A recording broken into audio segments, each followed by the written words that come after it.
Morning.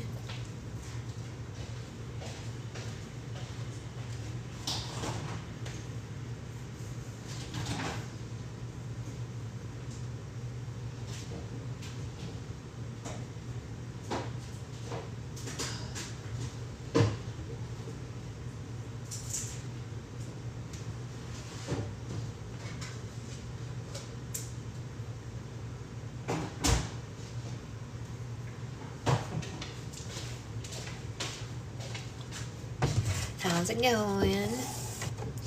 We're back to book club. It's back. All right. Let's get going. Let's make our coffee. I missed you too. Good morning, everybody. Morning, morning, morning. We're back. I know it's been a while, but I'm home. I played mom to 2 kids for almost a whole week, but I'm back. Congrats on the baby, I think. We're a few weeks. What did you do, Kylie? Savory Oat Milk Chef Kiss. Yeah, it's really good. Catherine did have the best time. I don't know if any of you follow her on Instagram, but she posted pictures of her experience. Oh, it's empty.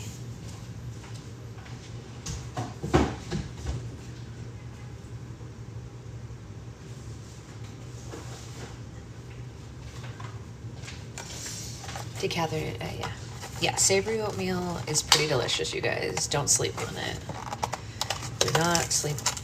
Did not. I feel intrusive every time I suggest I follow her. Oh, she would love it. Are you kidding me? Becca, you've met her in real life. You should totally follow her. She would love it. Thank you, Alyssa. We are also extremely excited for this baby. We love her so much already.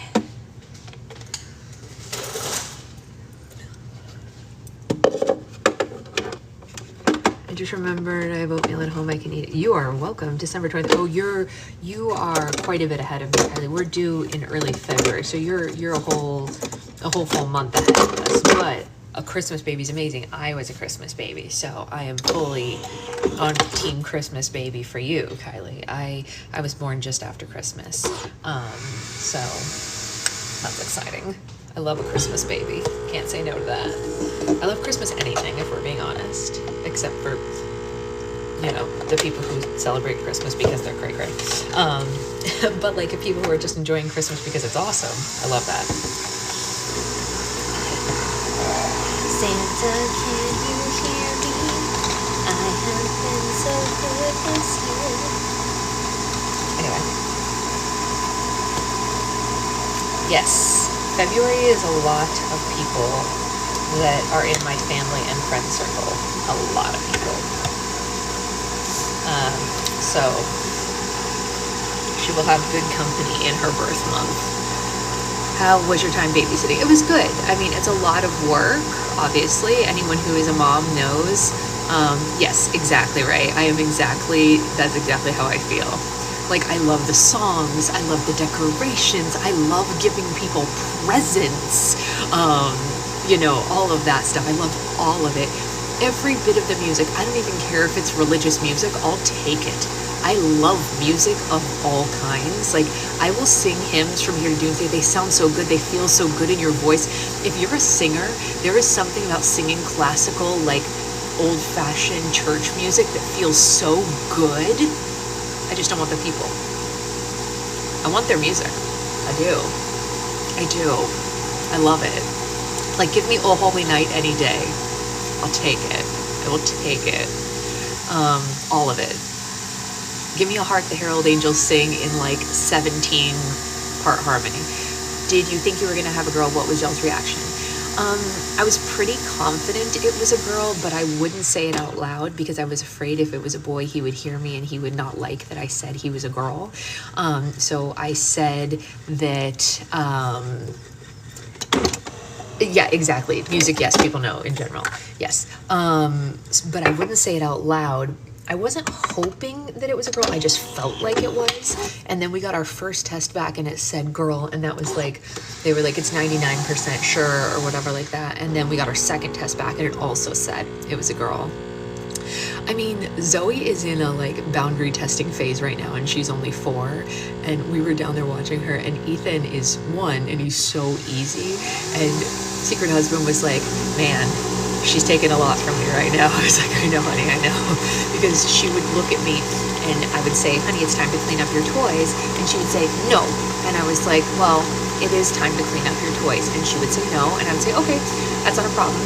If you don't want to clean up your toys, you just unfortunately have lost your privilege of dessert for tonight. That's the way it goes. No, but I really want a popsicle tonight. I said, unfortunately, if we don't do our jobs, we can't have our dessert. But I really want to. Well, I'm sorry, honey. And then she looked at me and she said, I don't love you anymore. And he gasped so loud, but I'm used to it. Like, I take care of kids a lot, so I didn't take it personally. I said, that's okay, you're allowed to have that feeling. I still love you, but you still have to clean up the toys.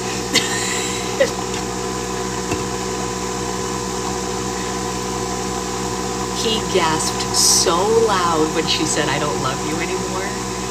He was mortified. He was like, Zoe, how could you say that to Aunt Sasha? And I was like, it's okay. You're allowed to have that feeling. But I know it was really hard, Mina, because he's over there gasping, and I was like, I am trying to stay firm with this child. I need you not to like make me laugh right now. Literally 5 minutes later, she cleaned up her toys, jumped in my lap and said, I love you so much. You know what I mean? Like, I knew it wasn't gonna last. I just needed to get through to her that she had to clean up her toys. You have to stay strong.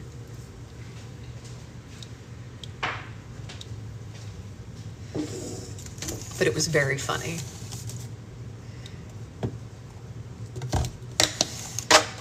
When I told my sister, she was like, that's a big reaction. She's never said I don't love you anymore. I was like, well, she's testing boundaries on safe people. Really, Liz? Oh my gosh, that's a big one. I'm surprised. Oh, for sure, for sure. Yeah, where did he learn that word? But then when we were getting ready to leave, Zoe was in socks. I'm gonna miss you so much. I was like, I know, we're gonna miss you too, but you can call me on FaceTime tomorrow.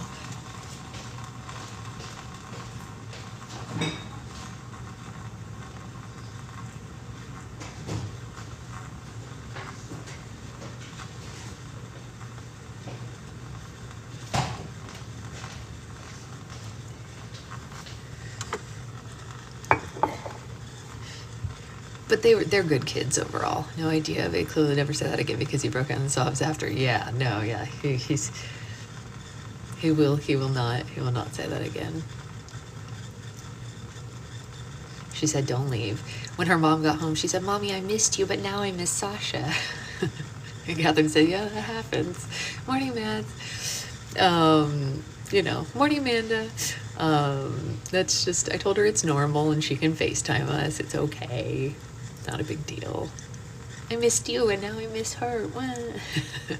Said it's okay to miss multiple people at the same time. You don't have to choose.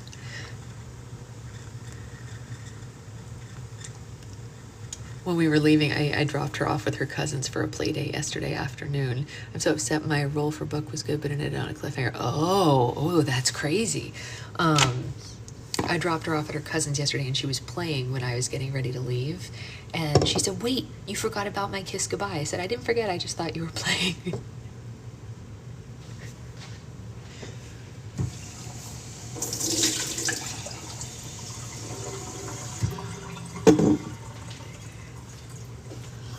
You're legit trying to figure out a way for my brother and his family to move to Europe. Yeah, I mean, that would be amazing, right? How great would that be? Me getting home from Kelly, happy to see the wife said to me. Yeah, no, it's normal for all of us, right? We're always with one person that we love and missing someone else that we love. I told her that's okay. It's normal. Morning, Amy. Totally normal. My niece said I wasn't allowed to go without them. I listen, Cindy, I support your nieces in this decision. They sound like they know what's up. They sound like, my son is in a stage of only wearing long sleeve button up and jeans. That's hilarious, Alyssa. He's like, I am doing a business and it's a cowboy business. It's pretty funny.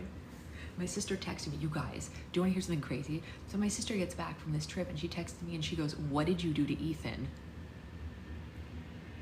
I was like, I don't know. What did I do to Ethan? What are you talking about? Like when somebody asks you, what did you do to my 1-year-old? You like freak the F out. And I was like, what did I do to Ethan? And she was like, he talks so much now. I was like, oh yeah, I talk to him a lot.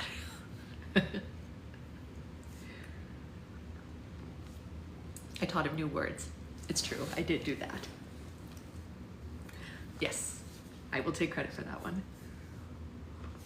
That's what I said, Amanda. I was like, you could have started that a different way. He was telling stories, yes, and he told her a story last night too. She said she loved it. She loved it. I told her, I said, when it's bedtime, just ask him to tell you a bedtime story, and then like ask him about it, and he'll tell you all about it. He does. He tells wild stories. Yeah, I didn't need that kind of panic. I was like, can you not like that? Because I was like, what did I do to Ethan?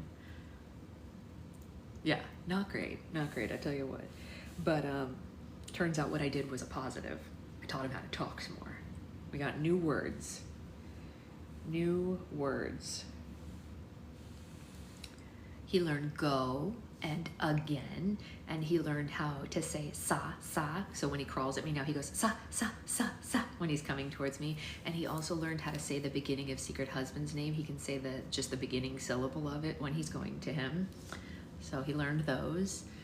He also learned yum. It's very cute. Yes, we can learn words. Yes, we can all learn words together. He's quite talkative. He's a very talkative little boy. Zoe was not that talkative when she was his age, not by far. He is a different breed of talkative. Why are you not opening? I love baby words too. If you're comfortable sharing, oh no, did you tell Secret Husband? Cool. Oh, we found out together, so no. We were pretty certain, and so we just found out together. You seem really going all out for this immersive production of Waitress. I am, Brian, I am. My son has a speech delay. Zoe had a little bit of one as well. She's fine now though. He's got an advantage because of it. Zoe talks to him all the time. She does talk to him all the time. This is not opening, but it's probably because why are you saying cued? Give me 2 seconds, guys. We actually designed that social media thing together. I have to go into the Libby app really quickly because while I was gone, our thing expired, but I re-downloaded it. So just give me 2 seconds. I'm not going anywhere. Stay here. I will be back right. Our thing expired, but I re-downloaded it. So just give me 2 seconds. I'm not going anywhere. Stay here. I will be back right into it. And then we can download. Why you not working? Why you do this to me? Why you do this to me? It says queued, but it shouldn't be queued. It should just be downloaded because nothing else is downloading.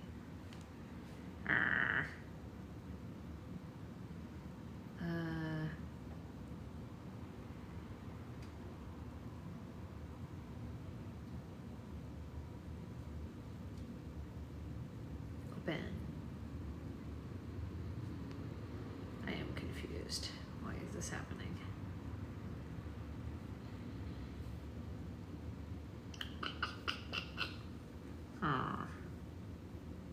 My last word, which was only used. Catherine probably didn't even think of asking what. Yeah, she really didn't even think of it at all. And then was just like, does anyone who has a Kindle know what to do when it says queued, but it's not moving? Download. You harming anybody? No, definitely not. It's just saying queued and it's not doing anything. Are you connected? It says I am. I can disconnect and reconnect. Let's find, maybe that'll work. Let's see. Let's go on airplane mode and then reconnect. Let's see what happens that way. Home. Sorry guys, just bear with me. I'm not trying to waste time. I'm just going to settings. Queued usually means it's trying to download something else first. Yeah, I don't have anything else new to download. Nothing else is downloading. That's the thing. It's connected. Let's go on airplane mode real quick and then back on the Wi-Fi and see what happens. You've had that habit. Okay. Yeah, no, nothing else is downloading. I haven't accessed anything new. That's true. No time is wasted when we're together. You're right about that. Okay, we're back on the network. That's good. Now let's go to the okay, it's downloading now. We're good. It worked. The Wi-Fi on and off worked. Thank you, everybody. Let's see where we're at. And it held our spot, which is great. Yep, everything is good. We are okay. We are on chapter 17. So everything is good to go, you guys. That was not that big of a problem. I haven't made it here in so long that none of this time is wasted at all. This is true. No, it's not. I mean, we haven't had book club in so many days. Jen, did you get a new profile picture? It looks like you did. Your hair looks fantastic. Oh, hey, Katie. Everyone say hi to my friend Katie. Katie, how did you buy a house outside the city and still get to work every day? Are you really making that commute? Wild. I don't understand. Hi. I don't get it. I wouldn't do the commute. I couldn't. Would not, could not commute. Would not, could not in a boat. Would not, could not in a boat. Okay, you can text me. That's fair. That's totally fine. I accept this. Also, Katie, I'm totally caught up on Gypsy Rose's show if you want someone to talk to about it. I did some top modeling pictures while camping. Send all. You guys, we have a chat where we send pictures to each other for a reason. That's why we made the chat, so that we could share beautiful pictures. Hello. If my commute isn't less than 15 minutes, I don't want it. Same. When I lived in New York City, I specifically rented an apartment that was within 15 minutes walking, not subway, walking distance of my work, so that I never had to get on the subway. I could walk to the grocery store, I could walk to work, I could walk to the farmer's market, I could walk to, the only thing I ever had to take the subway for was to go to a Broadway show. And as we all know, no, who can afford that these days? If you don't work in the industry, I don't know how you afford to go to a show, to be honest. I mean, except for like special occasions, of course. 3 whole feet. Yeah, Becca and Jack are like, oh no, I walked from my room to the kitchen to see the children. It was a very long walk. How will I ever make it before my bosses throw food at the wall? When we bought our house in Texas, I somehow managed to still be 30 minutes away from work. I feel like my friends who live in Texas have the longest commutes. Honestly, it's because the state is so large, you guys. I don't know if all you Texans know this, but you have too big of a state. It's too big. It's too big. Too big. I enjoy long walks to the fridge and gentle rocks in the bathtub with a rubber ducky. Yes, it's too big. My office shares a wall with my bedroom. Mine does not. My office is on the opposite side of the house from my bedroom. So my job can be done 100% from home, so any commuter's dumb. It's true. Why do you still go into the office? It's silly. It's silly, you guys. Okay, so let's read, because we have a lot to do today, because I don't know if you guys know this. If you don't, here's your warning. Tonight is Roll for Slime night, so as you know, Roll for Slime days are very busy for me. So I'm gonna read real quick and then go, because I also have an appointment to get a new passport this afternoon. So it's a very busy day ahead for the Sasha. But I will see you later today, so it's not like we're not gonna see each other again. It's just gonna be this afternoon. I had DM'd you and I never got a response. Was it on Patreon or was it somewhere else? Because my DMs are closed everywhere except for Patreon. You can always email me though. I had a 3-minute drive and I moved my partner's place, now 15 minutes. 15's not so bad though, right, Jen? You DM'd me on Patreon. Did you DM me, was it about an order or was it about something else? Because if it's not an immediate order thing, I usually take care of the immediate order things first. But don't forget, I've also been away for a week taking care of the kids, so no DMs were done while I was gone. Garrett just got the news that he no longer has to go in the office. So happy. Oh, that's amazing. Amazing, amazing. Yeah, if you have an immediate order issue, always email with the order issue in the subject line of the email so I can get to it quickly. If it's not an order issue, just be patient and I'll take care of it as soon as I possibly can. But order issues should always be emailed to the email address listed on my website, and then just put your order number and the issue with the order on the subject. And if it's a Patreon order, just say Patreon order for, and then the month, and whatever the issue is, and it will always get taken care of really quickly, because those come alerted to my phone as long as they have the correct subject line. Everything else is muted because I get too many emails. All right, so Chapter 17 is called The Truth is Out There. The truth is out there. The Downers Grove gang allowed themselves to sleep in on Thursday morning since it was one of the lighter days in their schedule. Just as a note to Roxy and anyone else, me missing a DM does not mean that I'm angry at someone. What you guys have to remember is that there are literally 700 people on Patreon and there are 400,000 of you here on TikTok. So the amount of DMs I get is literally humanly impossible for me to answer in a week, let alone a day. So it's not me ignoring someone because I'm angry at them. It is me just trying to take care of the orders that are for issues first, because if someone placed an order that they paid for and it's missing or broken, I need to take care of those people before the requests of someone who just wants to get on a wait list or something like that. You know what I mean?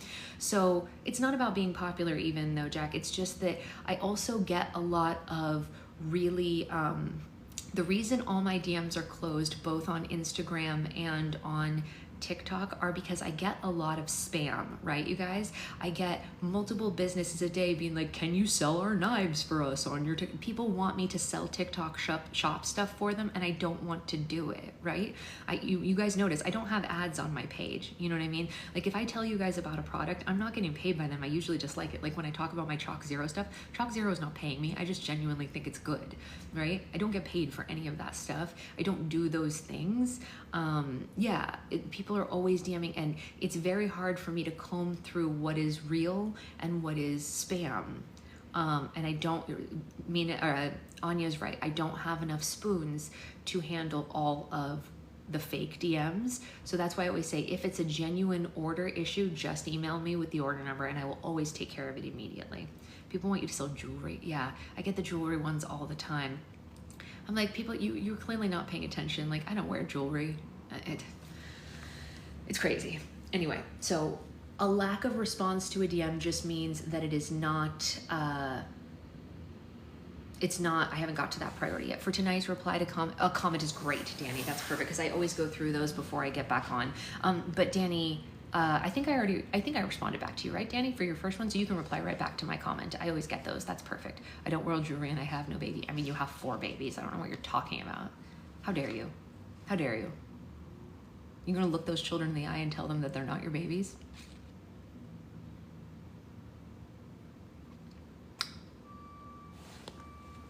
They don't fit in baby clothes. I mean, sure, fine, whatever.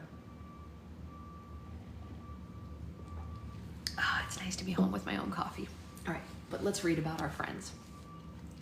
The Downers Grove gang allowed themselves to sleep in on Thursday morning since it was one of the lighter days in their schedule. The extra hours in bed were very much needed after spending the previous night on the concrete of an abandoned theme park. Sam didn't get out of bed until 3:30 after his didn't get to bed until 3:30 after his rooftop talk with Cash, so he was especially grateful for the additional rest. He woke up with a slight headache from the whiskey, but also an enormous sense of relief. His problems weren't over by any means, but getting a chance to talk to someone made his spirits soar higher than it had in years. Yeah, Becca, as soon as Secret Husband started like Googling things, he was like, oh, Amazon's figured out that I'm having a kid because now I'm getting, yeah, it's true. At 10 o'clock, Topher, Joey, Sam, and Mo gathered outside the door of teepee number 5 to let Cash know that they were headed to the car for their trek to Albuquerque. They could hear him talking on the phone through the door, and the actor didn't sound happy. Hi, Carl, this is Cash. He said, yeah, no, I lost my phone. I'm calling from Amarillo. Listen, no, I just got your message. Is this something that we need to respond to right away, or can we wait until I'm back in Los Angeles? Or I should be back by Monday. We should wait by the car, Topher told his friends. It's really messed up to eavesdrop on him like, a fucking lawsuit, Cash yelled. With that, Topher, Joey, Sam, and Mo all abandoned their moralities and leaned closer to the door to hear better what the actor was talking about. Mo even emptied her Starbucks into the grass and held the cup against the door like a stethoscope. That's completely effed up, Cash went on. We've never begun stunt training this early before a shoot. If they wanted to send a message, they could have done it over the phone, not legal documents. What, Damien wants to leak and embarrass? Yeah, I know that they don't have all the information, but I don't want them to have it yet because they'll find a way to use it to their advantage. Fine. If it'll prevent a lawsuit from breaking the news, send them whatever you have to. They can do whatever they want, but I don't want anyone announcing anything until, well, you know. Cash hung up the phone and emerged from TP number 5 so fast that the others only had a split second to reassemble themselves in a non-eavesdropping position. Good morning, they all said in unison. Cash didn't respond and didn't look anyone in the eye. Where are we going now? He asked, disgruntled. Albuquerque, Topher said, but we're making a stop at the UFO observation tower and Dino World along the way. Gotcha, he said. Well, let's quit standing here and get to it then. The actor put his sunglasses on and pulled his backpack over his shoulder and led the charge toward the station wagon in the parking lot. The Downers Grove gang shared a moment of uneasiness before following him. They'd seen many sides to Cash Carter in the past week, but he was acting totally different today. He was groggy and grumpy, like the wind had been taken out of his sails. They knew something was wrong, but they didn't dare ask what. What do you think is going on? Mo mouthed to the others. I think it's all starting to hit him, Joey mouthed back. Hopefully the observation tower will cheer him up. The station wagon pulled onto Interstate 40 with Joey behind the wheel and began its westward haul to Albuquerque, New Mexico. Cash didn't seem like he was in the mood to talk, so everyone stayed silent and listened to the radio along the way. Cash could tell that they were giving him space, and he appreciated it. Sorry I'm so quiet, Cash said. I just woke up on the wrong side of the bed this morning. That's okay, Topher said, especially after the week you've had. Yeah, I suppose so, he said. What's this UFO observation tower thing anyway, and why are we stopping for it? It's the site of the famous UFO crash in 1948, Joey said, but it didn't register with the actor. You've never heard of that? Cash shook his head. Guess I was too busy losing my malignity, he said. Sorry, that was rude. I should probably explain myself so that you guys know that my attitude isn't personal. Everyone sat a little taller in their seats, anxious to know what his phone conversation had been about. The actor took a deep breath and rubbed his eyelids under his sunglasses before he explained. I found out this morning that stunt training did begin yesterday. It always starts 3 weeks before production begins on a new season, and we aren't even scheduled to shoot until the middle of August. I think the St. Louis thing made the production nervous, and they moved up training a month to reel me in before I caused another scene. They threatened to sue me if I didn't go back, but my contract clearly states that I need 2 weeks notice before training begins, so my lawyer is taking care of it. Needless to say, my black swan is out today, so I'm gonna keep my mouth shut until it rolls off my back. No worries, Topher said. Yep, nope, take all the time you need, Sam said. 3.5 hours later, and on the 1,200th mile of their initial 2,000-mile journey, the car pulled into the parking lot of the UFO observation tower a few miles beyond the small town of Santa Rosa, New Mexico. The tower resembled the Seattle Space Needle, but it was about 500 feet shorter and a quarter of the size. It was made out of cheap tin. It was shaped like a flying saucer and suspended off the ground by 5 concrete pillars. The roadies parked their car and walked up a steep spiral staircase ascending into the tower above. The inside of the UFO observation tower was one large round room with a glass ceiling.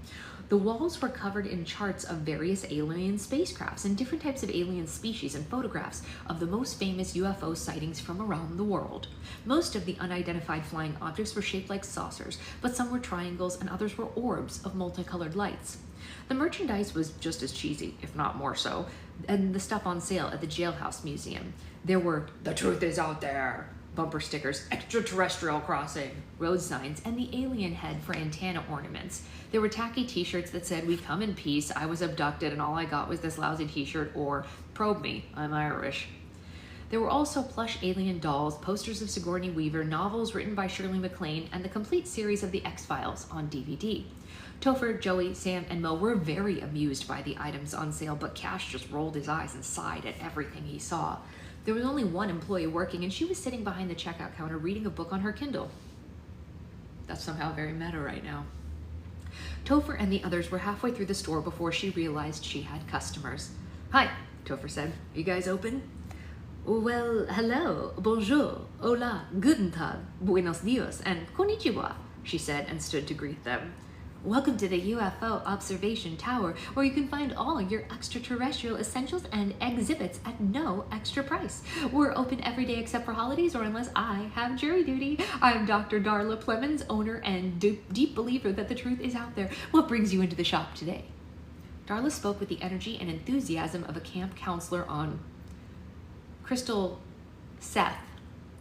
She was tall and thin and wore a vest with hundreds of alien-related badges and pins. The gang was instantly exhausted just being in her presence. Cash even took a couple steps backwards when she introduced herself.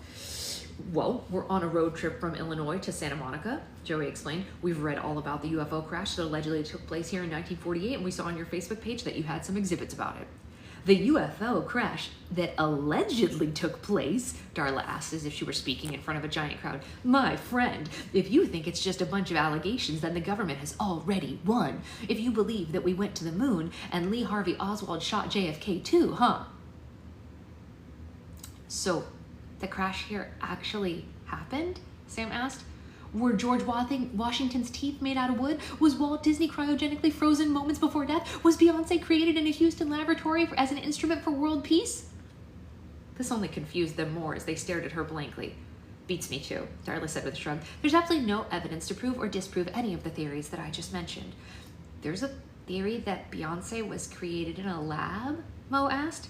When it comes to solving conspiracies, you should never look at the information they give you, only at the information that they don't, Darla said, and she winked like a broken baby doll. And when it comes to the UFO crash of 1948, the government sure spends an awful lot of time and effort telling us that it didn't happen. I can't tell if this is brilliant or bonkers, Topher whispered to his friends. It's 150% bonkers, Cash answered. Darla clapped her hands. So, do you guys want to see some cool alien crap or what? She led them to the far side of the room and to a square case that was covered in a black cloth. She pulled her hands over the top as if an exotic animal might jump out at any second. Before these objects are revealed, I think it's important to give you a little history lesson, Darla explained. Picture it, New Mexico, 1948. Truman was president and there wasn't a damn thing to do but reproduce, raise cattle, or die. Two lonely farmers named Elmer and Essie Fitzpatrick awoke one summer night to the sound of their livestock going berserk. They ran outside to see what the problem was, and they saw smoke in the distance. They hurried towards it as fast as they could, but Elmer's clubfoot would slow them down. In the exact spot where the tower stands, the farmers discovered a crashed flying saucer and 4 dead bodies of extraterrestrial beings. Neat, Joey said. Whatever, Cash said. What did the farmers do? Sam asked. What any respectable couple would do upon such a discovery. They called the sheriff, of course, Darla said. However, Elmer and Essie didn't realize at first what they had discovered, being simple country folk during the time of World War II and blatant schmacists. The couple assumed that the 4 little green men and the debris were Japanese fighter pilots, so the sheriff immediately called the military when he got off the phone with the Fitzpatricks. They drove up from the base in southern New Mexico and were at the scene of the crash within 3 hours, but it only took a matter of seconds before they realized what they were looking at. The military had the whole scene cleared in under an hour, and they shipped the wreckage and the bodies off to some secret government facility. The Fitzpatricks were told that the crash was just a weather balloon and the bodies were little seasick people who had stolen it. But luckily for us, that wasn't before Elmer Fitzpatrick took a piece of the wreckage for himself. Darla uncovered the display case with gusto, revealing a very thin piece of scrap metal. That's just a piece of aluminum foil, Cash said. I see there's a skeptic in our midst, Darla said and zeroed in on him. If you think that this is a piece of foil, then answer me this. How could the Fitzpatricks get their hands on a piece of aluminum foil if there was an aluminum shortage in New Mexico during the late 1940s due to World War II? F the Fitzpatricks. You could have snuck that in this morning for all we know, Cash said. You can still see some chicken grease on the corner of it. You'd be surprised how similar chicken grease looks and smells to extraterrestrial DNA, she said. Trust me, I have my doctorate in UFOlogy from the William Shatner Online Institute. Now, please, follow me to exhibit number 2. Darla led the group to the opposite side of the store, where another square case was covered by a black cloth. She removed... Don't make me laugh, Nisa, please. I'm trying to hold it together with this crazy woman in my book. where another square case was covered by a black cloth. She removed it at once, and the others stared inside the tray at oddly shaped pieces of metal. What are those? Mo asked. Darla looked around the room to make sure no one from the government was listening. Those are alien implants found in abductees, she whispered.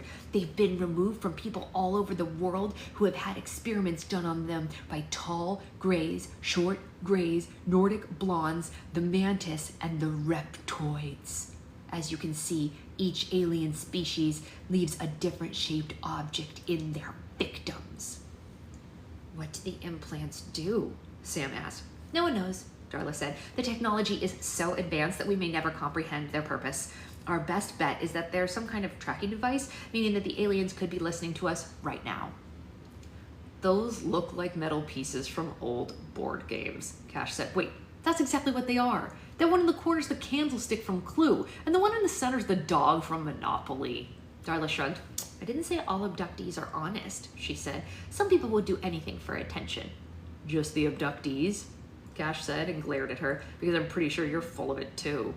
The others were appalled by the actor's rudeness. Cash, Topher said, I'm sorry, but all of this BS is anyone who believes this woman is an absolute moron, the actor said. Dude, just chill out, Joey said. We're just here to have a good laugh. Don't take this all so seriously. I'm sorry, but I'm not laughing, Cash said. I don't think it's funny because people do take this stuff seriously, even when they're told that it's completely fake. People believe in it anyway, and then instead of facing the truth, they dedicate their whole lives to making it a reality and don't give an F who gets hurt in the process. Well, I've dealt with that enough already. I don't need to go to an observation tower to see it. I'll meet you guys outside. Cash stormed out of the observation tower and stomped down the spiral staircase. The others were completely stunned by his outburst. It was a complete and utter tantrum, and they hadn't seen anything quite like it come out of him before. We apologize for our friend, Topher said. He's going through a lot right now. I'll just go talk to him. Darla put her hand out to block Topher from following Cash. No. Let me handle this, she said confidently. As part of my UFOlogy doctorate, I was required to take several courses on counseling and crisis management. You guys enjoy the tower, and I will have a word with your friend. Before the others could tell her that wasn't a good idea, Darla Plemons hurried down the spiral staircase after the upset actor. Cash was smoking in the shade of a concrete pillar when she found him. That was quite the scene you put on back there, Darla said. Sorry, lady, Cash said. I didn't mean to be rude. I've just had a really bad week. You're the actor from WizKids, aren't you? She asked. Cash Carter, if memory serves correctly. Yeah, let me guess. You watched The Panel or read Star magazine? He asked. No, I recognize you because we've met before, she said. You don't remember me, do you? Cash shrugged. Were we abducted together and I can't recall it because the aliens wiped my memory? Darla crossed her arms and looked up at him with a grin. Her voice became deeper and she stood a little taller. Her wacky demeanor melted away. No. I used to be the entertainment lawyer at Weinstein, Harrison, and Kruger, she said. My name isn't Darla Plemons, it's Diane Feldgate, and I helped negotiate your first WizKids contract with Carl Weinstock. Does that ring a bell? Cash suddenly felt like he was having an out-of-body experience, similar to an alien abduction. He recognized Diane from a meeting he had had years ago before WizKids even started. Diane walked toward him with much more confident stroll than she had inside, and smelled his secondhand smoke like it was a bouquet of roses. Are those marble lights? She asked. Can I bum one off of you? The actor obliged and lit the cigarette for her. The crazy alien lady took an impressively long drag and blew it in his face. What in God's name happened to you? Cash asked. Did you get caught stealing from the firm or something? How did you end up in a place like this? Typical, she said. Whenever someone leaves the entertainment industry, everyone still in the entertainment industry sees it as a giant step backwards, like some detrimental failure. Would you believe me if I told you I left because I wanted to? Yeah, of course I would, Cash said. I just don't understand why. It's hard being a rule keeper in an industry that doesn't have any rules, Diane said. It's enough to drive you crazy, so I left while I still had some of my sanity. So that's why you moved to the desert to work inside of a flying saucer? Because you were sane? He asked. I get leaving the industry, but why sell tacky t-shirts instead of practicing a different kind of law or something? I thought it would be a hoot and a nice change of pace, and I was right, she said. Elmer and Essie's son, Doug Fitzpatrick, sold it to me before he died. I bought it at a great price, practically stole it from him, and I've had a lot more fun here than I would have behind a desk at another law firm. I actually wrote a book about all the crazy people that I've encountered in this place. The television rights were just optioned by Bad Robot, you know, JJ's company. Yes, I'm aware who it is, Cash said. So the move worked out for you, and you still spend your life selling people a lie. Don't you get tired of that? No, because I don't see it that way, Diane said. People are going to believe what they want to, and, well, you know that more than anyone else. All I'm doing is giving them a place to believe in it. It's very similar to what you do. You're just too wrapped up in yourself right now to see the bright side of it. Cash grunted. It's hard finding the bright side being the subject of tabloid gossip and criticism on national television. Won't always be like that, she said. Even presidents aren't criticized and talked about forever. Soon they'll get bored with making things up about you, and they'll want you to entertain them again. It's a vicious cycle, give and take, but that's show business. You're crazy to leave, but even crazier to stay. Yeah, it's still annoying as hell, Cash said. I've always known people thought I was a character that I play on TV. I just never expected to be punished when they figured out that I wasn't. As annoying as it is, you still get to supply an audience with an escape from their troubles, Diane said. Take Doug Fitzpatrick for an example. He spent his whole life and all his savings on a silly roadside attraction to celebrate a family legend. Doug knew that the UFO crash was BS and sacrificed his reputation by telling people that it wasn't. The whole state thought he was a madman, but do you think that Doug died feeling like a fraud? Do you think he died thinking about all the people who thought he was crazy? No. Doug died thinking about all the joy he brought to the world. One day, that's what you'll focus on too, not the annoyances that come with it. So I guess it's safe to say you don't believe the truth is out there, Cash said. The truth is out there, Diane corrected him. But who wants the truth when they could have something better to believe in? And with the world in the shape that it's in, who could blame people? Cash tried really hard not to let the words of the crazy UFO lady resonate with him, but she kind of was starting to make sense. Yeah, I might agree with you, but I still think you're nuts, he said. Diane laughed. I sell shirts that say, "Probe me, I'm Irish. Do you think I give an ass about what people think? Now, come upstairs and let's get out of this heat. I'll treat you and your friends to strawberry probesicles on the house."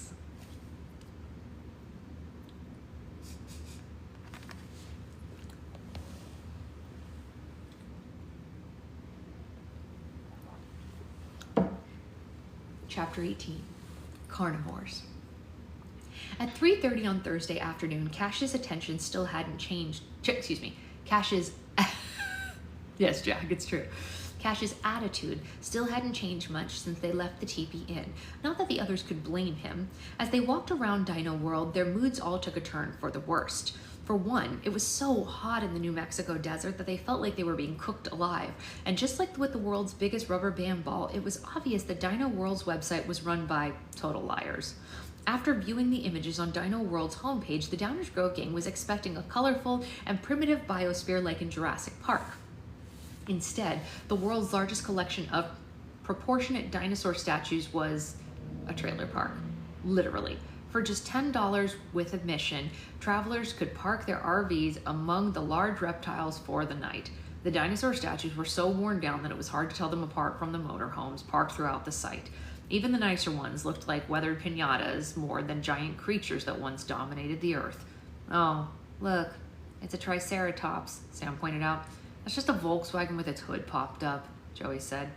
You know, none of us were here 65 million years ago, Topher said, always ready with a silver lining. This could really be what dinosaurs looked like, and Steven Spielberg could be the one who got it wrong. Then no wonder God killed them all, Mo said. Dino World was by far the biggest letdown of their trip thus far. They would have asked for their money back if the tickets hadn't been just $2 a piece. This blows, Cash said. I'm going to take a nap in the pterodactyl nest. Wake me up when it's time to leave the land of lost afternoon. The nest he was referring to was actually just a pile of dinosaur limbs that had broken off over the years, but the actor made himself comfortable in it anyway. We should have gone to Santa Fe instead, Mo said. How far away are we from Albuquerque? Just about half an hour, Joey said, and our dinner reservation to the Aztec barbecue isn't until 7 o'clock, so we really have some time to kill. Do you guys want to go watch those people at the Winnebago? Sam suggested. It looks like they were building a rocket or something. Everyone shrugged and headed in that direction. While you guys are people watching, I'll go put gas in the station wagon, Topher said. It'll be one less thing we have to do tomorrow morning. Topher returned to the station wagon and drove a little way down the road to a gas station that had a dinosaur theme called Brontosaurus Gas. He swiped his credit card at the pump and played a game on his phone while he waited for the tank to fill up. A black Toyota Prius with tinted windows pulled up to the pump next to Topher. He glanced at it for a second and saw that the vehicle had California license plates, and it was identical to the one that Sam had been paranoid about 2 days ago on their way out of Oklahoma City. Topher knew the odds of it was the same vehicle were highly unlikely, but that didn't stop him from feeling suspicious and something forming in the pit of his stomach. The driver got out and filled his Prius with gas. He was in his 40s, wore a Hawaiian shirt and a fedora, and he hadn't shaved in weeks and chewed on the end of a toothpick. As he waited for his gas tank to fill up, he kept glancing over at Topher and the station wagon. Topher got the feeling that he wanted to start a conversation, but he didn't look up from his phone. "Is that your mom's car?" the man asked. "Excuse me?" Topher said, not sure who the man was talking to. "I asked if this was your mom's car," he said. "I noticed the 'My child's an honor student' sticker on the bumper, and you seem a little young to be a father." "I'm that honor student," Topher said. "Well, I was. I just graduated from high school." "So I was right," the man said. "Are you going to college?" The strange man was a little too interested in Topher for Topher's comfort. Yeah," he said awkwardly. "I start in the fall." "And what about your friends? Are all of them going to school too?" he asked. Topher suddenly felt like the lead character in a Stranger Danger PSA. Was he referring to the friends he was traveling with? And if so, how did he even know he was traveling with friends? He glanced at the man's pump and saw the numbers weren't even moving. He wasn't there to get gas. He was there for him. "Dude, you're creeping me out," he said. "Why don't you just leave me alone before I call the cops? Forgive me. Where are my manners?" the man said and stepped forward to shake Topher's hand. "The name's Barry. Barry Reed." Topher didn't shake his hand. "You were following us in Oklahoma, weren't you?" Yeah, as a matter of fact, I was," he said. "I gotta tell you, you guys have covered some serious ground in the last couple of days. I thought Jennifer Lawrence was hard to follow, but that tomboy in your crew really put her drivers to shame." "I am calling the cops," Topher said and started dialing 911. "Actually, there's nothing they can do," Barry said. "You see, you're traveling with a person of special interest, and when you're traveling with a person of special interest, legally, guys like me are allowed to follow you." "You're paparazzi?" Topher said. I prefer the term freelance photographer. But yeah," he said. "Look, I didn't just appear like the Grim Reaper. Someone made the mistake of using Cash Carter's real name at the vacation suites in Oklahoma City, and the concierge tipped me off. The dude's causing quite the scandal, and the first picture of him after he fainted would sell for a lot of money. I gotta eat, so here I am with my camera." Hate to disappoint you, but Cash left yesterday," Topher said, thinking on his feet. "That's funny," Barry said, "because my contact at LAX didn't mention he was traveling." "I didn't say he went home or caught a flight. I said he left." Barry smiled at Topher like he could read his mind. "Honor student indeed," the paparazzo said. "I get it. You're a struggling college student and you see an opportunity to make some dough. I respect that. I'll give you $5,000 if you tell me where Cash went." "What? No, I'm not trying to get money out of you." "All right, hotshot, $7,000, Barry negotiated, "but that's my final offer." Topher didn't say a word, forcing Barry to try another tactic. "Okay, I get it, he said. "You probably considered him a friend and you don't want to sell him out. As far as I'm concerned, Cash sold himself out when he started acting like a fool. He's a smart guy. He knew exactly what would happen if he acted out. Now, a lot of people are benefiting from the mess he's made. That's why they're all eager to keep the story going. The longer the Cash is out making a total jackass of himself, the more hits, the more clicks, and the more views all the news sites get. So why don't we take a piece of the pie too?" I don't like pie," Topher said. "I couldn't tell you where Cash Carter went if I wanted to because he didn't tell us where he was going. Now piss off or I will call the cops. There's no more special interest here." The paparazzo seemed to have met his match. He was both disappointed and impressed with Topher. Barry pulled out his wallet and handed him a business card. "That's my info in case you hear from him and you change your mind," Barry said. "Think about it, kid. $7,000 could go a long way for a college student. But enjoy the rest of your trip." The paparazzo unhooked his car from the pump and drove off. Topher was so shaken by their encounter, he didn't get back into his car until the man was out of sight. He ripped Barry Reed's card in half and threw it in the trash, and then headed back to Dino World to pick up his friends. Topher had woken up that morning expecting to see some pretty scary carnivores by the time the day was finished, but he wasn't expecting the scariest one would drive a Prius.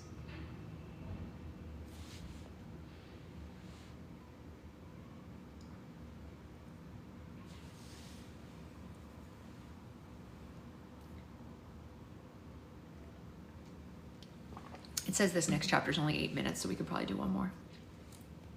It's getting crazy. It's getting crazy, you guys. Chapter 19 is called Impact. Cash had spent all of Thursday in a terrible mood, but on Friday morning, the actor awoke as a different person altogether. "Hey, Cash?" Topher said as he knocked on the door of the actor's hotel room.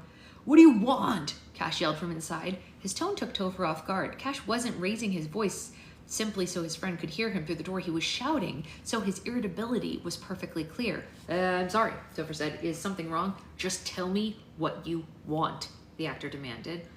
It's 8 o'clock, Topher said. We're supposed to meet in the lobby at 7:45. Remember? We've got a lot of ground to cover today, and we want to get on the road as soon as possible. Yeah, I'll be out in a minute, Cash yelled. And please don't hover outside my door like you did yesterday. It won't make me move any faster. Yeah, okay, he said. We'll meet you in the car then. An hour later, the actor finally emerged from the Albuquerque vacation suites and joined the others at the station wagon. They could all tell that something was wrong from his physicality alone. Cash walked very slowly, as if every muscle and every bone in his body ached. He was breathing heavily like a bulldog after a long walk.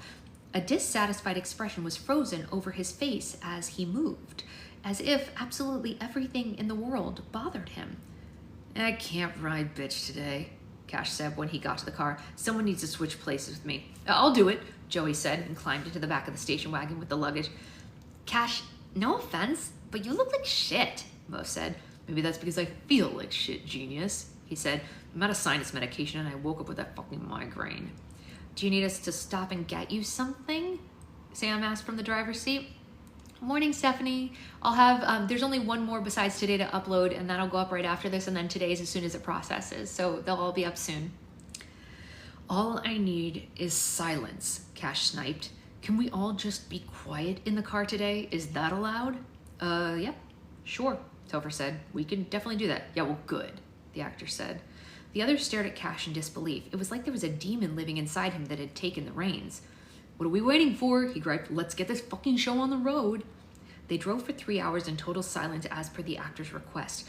Cash ferociously chain-smoked the entire way and popped gummy bears into his mouth every 50 miles or so.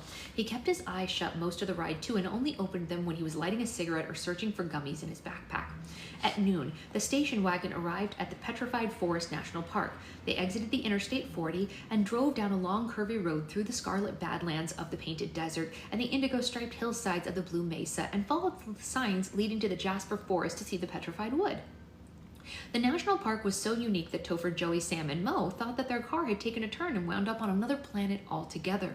It was a small canyon sprinkled with tree logs that had fossilized into multicolored stones over the course of several millennia.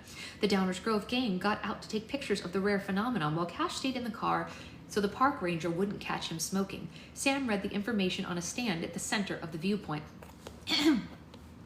The Jasper National Forest is home to many pieces of petrified wood, he read.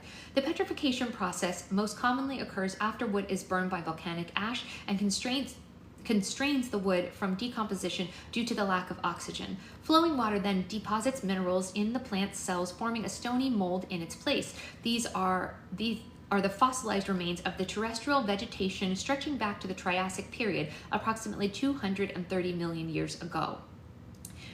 I just realized some of you might be wondering, or maybe you figured it out, even though Sam is referred to in the narration notes as he, Sam has not told his friends yet that he is a he, so that's why I keep using a higher voice for Sam, because Sam is still she to his friends. So in case anyone was curious about why I do that, Sam has a higher pitch voice because she's still a she to them. The last bit of information must have struck a chord with Cash because the actor got out of the car to see the fossilized wood for... It was if I missed something. What? What'd you miss? Oh yeah, no, you didn't miss anything. It's just a choice that I made because like since he hasn't told his friends yet, I was thinking that they'd probably still use their regular voice because it would tip their friends off if they started talking with a randomly lower voice for no reason, you know what I mean? And they're not on T yet or anything like that. So like they'd still have a normal female voice for now. I assume anyway. I could be wrong. The last bit of information must have struck a chord with Cash because the actor got out of the car to see the fossilized wood for himself. He climbed down into the canyon and fell to his knees at the first petrified log that he found. The actor placed his hand on the log and began to weep uncontrollably. He cried so hard that tears and snot dripped down his face like he was kneeling at the tombstone of an old friend. Topher, Joey, Sam, and Mo couldn't figure out what was causing his bizarre mood swings. They all kneeled beside the actor to give him their support. Hey, what's wrong, bud? Topher asked. I just can't believe how long this has been here, the actor cried. It's overwhelming when you think about it. Somehow this wood has stood the test of time beyond anything else we know. It was here hundreds of millions of years before us, and it'll be here hundreds of millions of years after us. It's a little certainty in such an uncertain world. None of us even know what tomorrow will bring. None of us know what's next. The actor rested his head on the petrified wood and continued crying. Although he wasn't making much sense, the Downers Grove natives realized that they were all where all the emotion was coming from. After a week of being criticized, analyzed, insulted, and humiliated and vilified by every news source, radio station, talk show host, magazine, and gossip blog on the planet, Cash Carter was finally having the breakdown the media all wanted. It was possibly the most human moment that the actor had ever experienced, and unfortunately for the tabloids, no one was there to catch him in the act. Once they finished exploring the petrified forest, the Downers Grove gang journeyed farther west toward the Arizona meteor crater. At 4 o'clock, they exited the interstate and ventured down another winding desert road to the site of the prehistoric impact. From the parking lot, the attraction looked just like a rocky hill, but once they climbed up to the observation deck surrounding the crater, they stared down at an enormous hole in awe. It was nearly a mile wide and several hundred feet deep. This is incredible, Sam said. I had no idea how big this would be. That's what she said, Joey joked. But no, wait, I know, right? Like, it's like God just scooped out a big piece of the earth with a giant ice cream scoop. Finally, something on this road trip that isn't a disappointment, Mo said. I was afraid that this... Sorry, there was too much inactivity. They had to confirm I was a human. I was afraid that this was just going to be a glorified pothole. Well, some scientists think that this was the meteor that killed all the dinosaurs, Topher informed the group. Can you imagine how hard that must have hit the ground to shake like that on impact? Cash wasn't interested in the attraction as much as the others. He sulked to the far end of the observation deck and lit another cigarette. Meanwhile, Topher, Joey, Sam, and Mo took selfies, group pictures, and panoramas of the crater. They posted their pictures on Twitter, Facebook, Instagram, and Snapchat, grateful to finally have something worth sharing. Put on your face, your human face. Is that my human face? Was that good enough? All their phones began to buzz at the same time with an incoming video chat. Oh look, it's Huda and Davi calling us, Mo said. I bet they saw our last pictures and they're jealous. Let's answer our phones with the crater in the background and really rub it in. They turned their backs to the crater and answered their friends' calls all at the same time. Hey guys, Topher said. Guess where we are? Huda and Davi were very distressed, like some kind of tragedy had occurred. Davi's face was bright red and he was panting like he'd run all the way to the cyber cafe. Huda's eyes were puffy like she had been crying. Is it true? She sniffled. We figured you guys would know since you're with him. Is what true? Mo asked. You haven't heard? Davi asked in shock. It's been all over the news and Wizardblogs. Why did that accent happen? That's not Davi's accent. I am so sorry, you guys.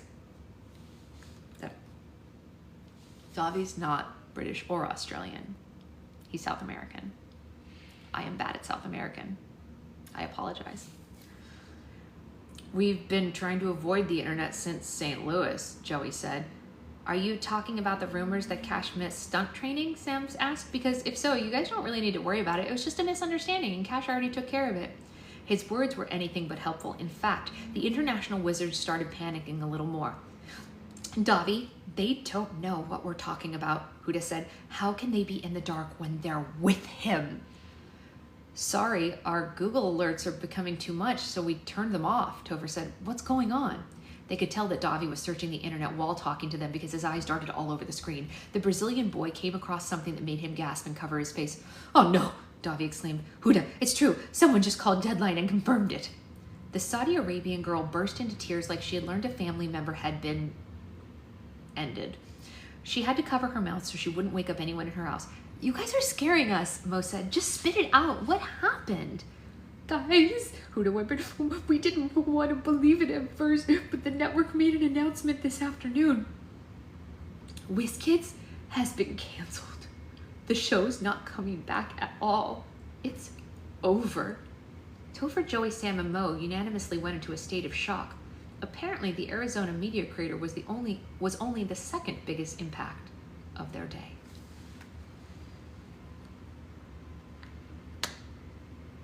Dang. That's not what I thought the announcement was going to be. That is not what I thought it was going to be.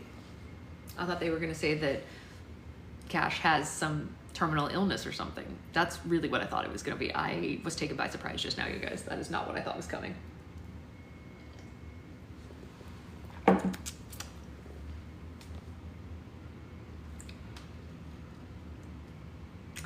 Well,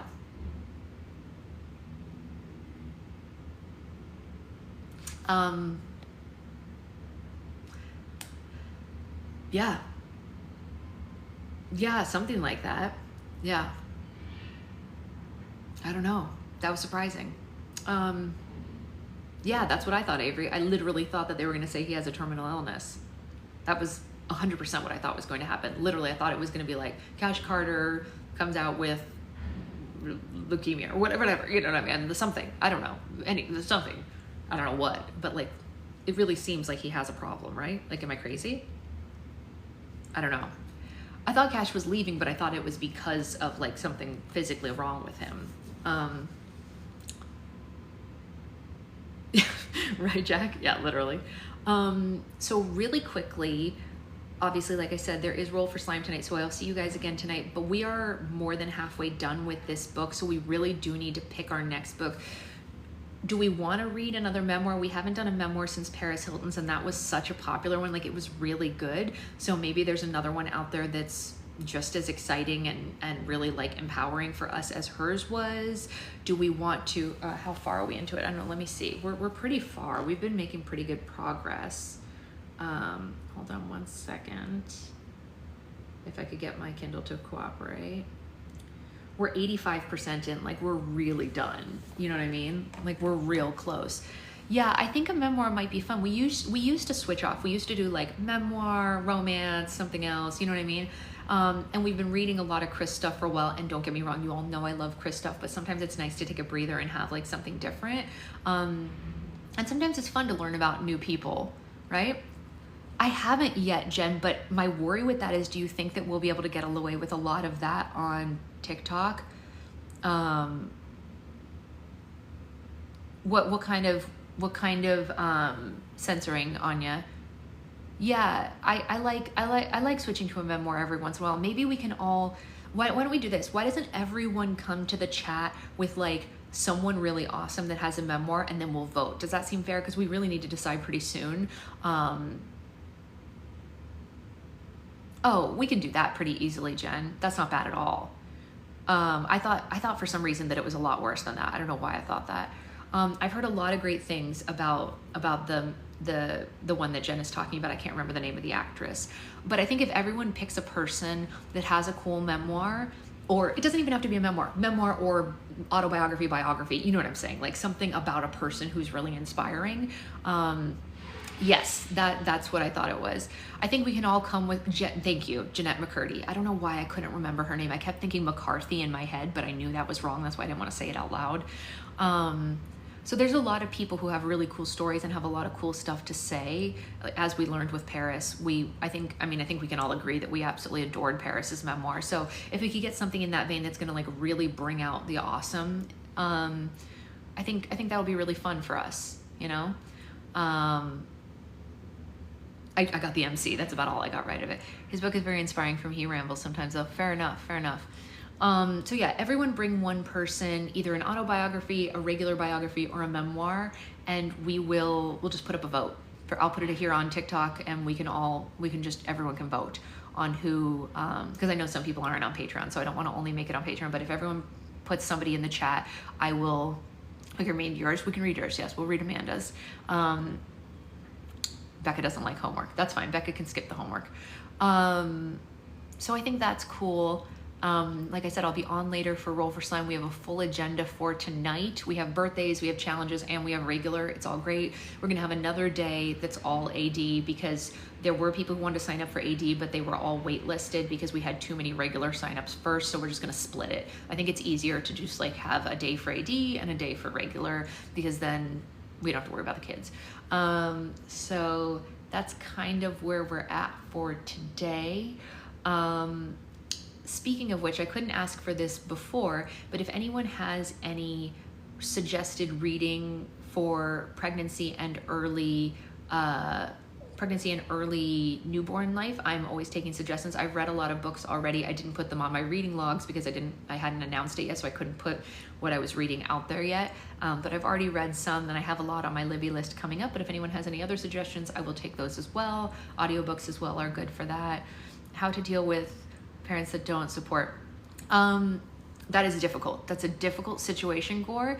And I think the best thing you can do is find a safe adult in your real life to talk to about it first, and then go to your parents with some help from them. Yeah, it also depends on your age. If you are an older teen, it's much easier to do than younger. Real life practice is the best education. Well, I get plenty of that, as we learned this week. Hey Cheese, wait, before I go, can I tell you guys something hilarious about Ethan? Do you guys want to hear an absolutely hilarious story about a 1-year-old? This cracked me up. So Ethan's favorite person on this planet is my husband. Not me, not his parents, not his grandparents, not his other aunts and uncles, my husband. He has known my husband, he met my husband when he was 1 week old, so he has never known life without him, right? It's not like, like I have uncles that married my aunts when I was like 5, and I still don't remember life without them. They're still some of my favorite people. But Ethan's life started with this man, right? Like he met him 1 week in, so he's always known him.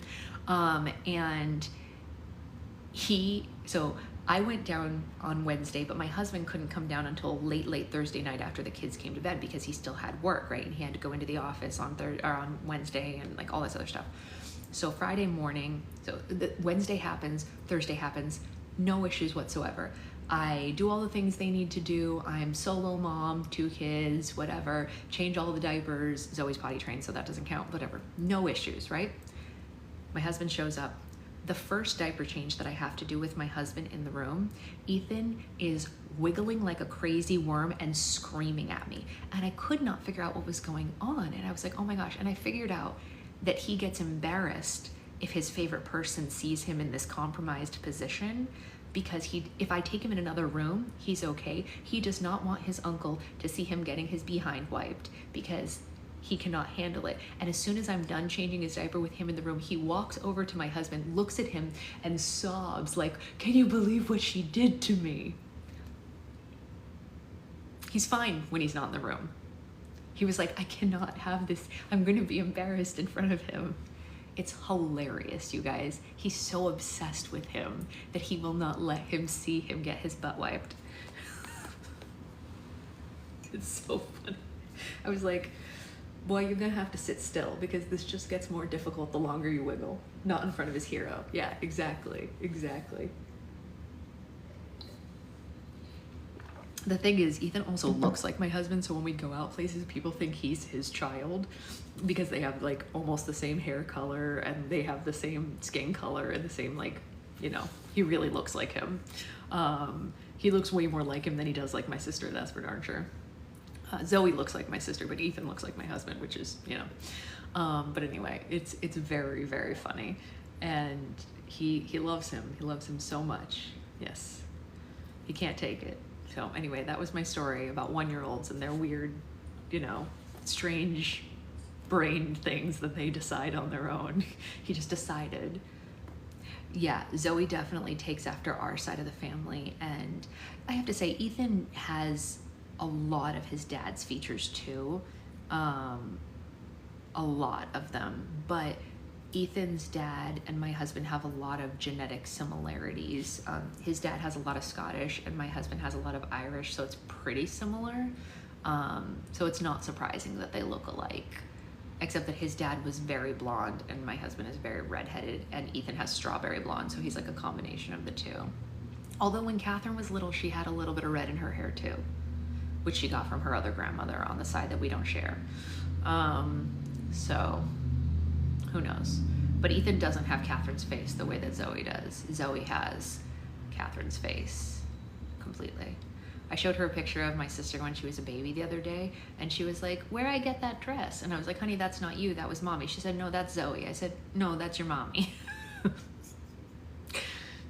Where'd I get that dress? I was like, you don't have that dress, honey. It's from the 80s and it's hideous. It was a truly hideous dress, you guys. Zoe didn't want it. Anyway, I'm gonna go because I have a lot to do today, but I will see you all at 4:30 for Roll for Slime. Be there or be square. We'll have a great time, and I'm sure I'll have more stories about the kids that were hilarious. Did Sasha say, what do you mean that's me? Yeah, she said no. He has an arm and red hair that concludes a lot of things that I would. Yes, he has an arm and red hair. Yes, it's true. Why would you put that on me? Zoe's really particular about her clothes, you guys. She picks out her own clothes, and sometimes she says things like, but I really need new shorts. Do you? May I ask why? She said that to me while we were sitting there. She's like, please, can we buy new clothes tomorrow? I was like, baby, you're 4. How much clothes do you need? He does. He also has 2 hands. It's true. He has 2 hands, 2 feet, all of those things, you know, all the normal limbs and whatever she is. She's a fully grown woman. Yeah, Zoe informed me that some of her clothes were too small. Spoiler alert, they're not. And she needed new ones. So she's learned that if you say, this is too small, you get new ones because she grows so fast. She's sneaky. She's a sneaky girl. That is a Slytherin. Anyway, I'll see you guys later. Have a great rest of your day until then. She did learn the buzzwords. You're exactly right.